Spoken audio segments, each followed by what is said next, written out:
केवट वाल्मीकि रामायण के पात्र हैं जिन्होंने प्रभु श्री राम, सीता और लक्ष्मण जी को नदी पार करवाई थी। अयोध्या कांड में केवट के बारे में विस्तार से वर्णन किया गया है। कहते हैं सृष्टि के आरंभ में केवट का जन्म जब हुआ था तब धरती जलमग्न थी। वह एक कछुए के रूप में जन्मे थे और उस रूप में वह श्री हरि के अमिट भक्त थे। तब इस कछुए ने मोक्ष पाने की हार्दिक इच्छा के साथ विष्णु जी के अंगूठे के स्पर्श की असफल कोशिश की थी। इस घटना के बाद केवट ने अपने पूर्व जन्म यानी कछुए के रूप में कई वर्षों तक तप किया। भगवान ने उसके तप को देखते हुए केवट को मानव योनि दी।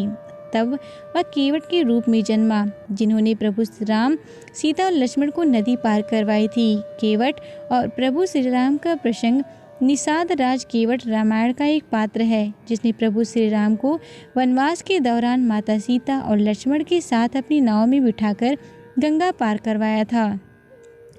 इसका वर्णन रामायण के अयोध्या कांड में किया गया है। राम केवट को आवाज देते हैं, नाव किनारे ले आओ, पार जाना है। केवट भगवान को पहचान जाता है और नदी पार कराने के लिए शर्त रखता है। वह कहता है, मागी नाव न केवट आना, कही तुम्हारी मरु में जाना। चरण कमल रज कहूँ सब कहाई, मानुष करनी मूर कुछ आही। अर्थात मैंने तुम्हारा मर्म जान लिया। तुम्हारे चरण कमलों की धूल के लिए सब लोग कहते हैं कि वह मनुष्य बना देने वाली कोई जड़ी है। वह कहता है कि पहले पाँव धुलवाओ फिर नाव पर चढ़ाऊंगा। अयोध्या के राजकुमार केवट जैसे सामान्य जन को प्रेम और सम्मान के साथ निहार रहे हैं। यह जातिवाद हिंदू समाज प्रथा की अद्भुत घटना है।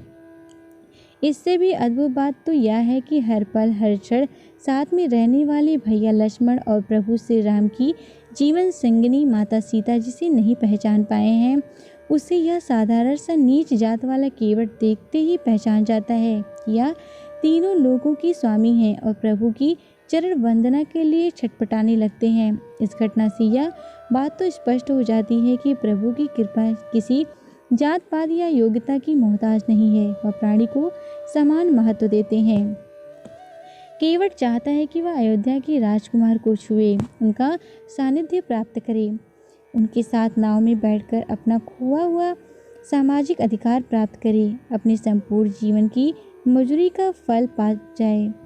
राम वह सब करते हैं जैसा केवट चाहता है। उसके श्रम को पूरा मान सम्मान देते हैं, उसके स्थान को समाज में ऊंचा करते हैं। राम की संघर्ष और विजय उसके काम को बड़प्पन देते हैं। त्रेता के संपूर्ण समाज में केवट की प्रतिष्ठा स्थापना करते हैं। केवट भोई वंश का था, तब मल्लाह का काम करता था। केवट प्रभु श्री राम का अनन्य भक्त था। इस प्रकार केवट राम राज्य का प्रथम नागरिक बन जाता है।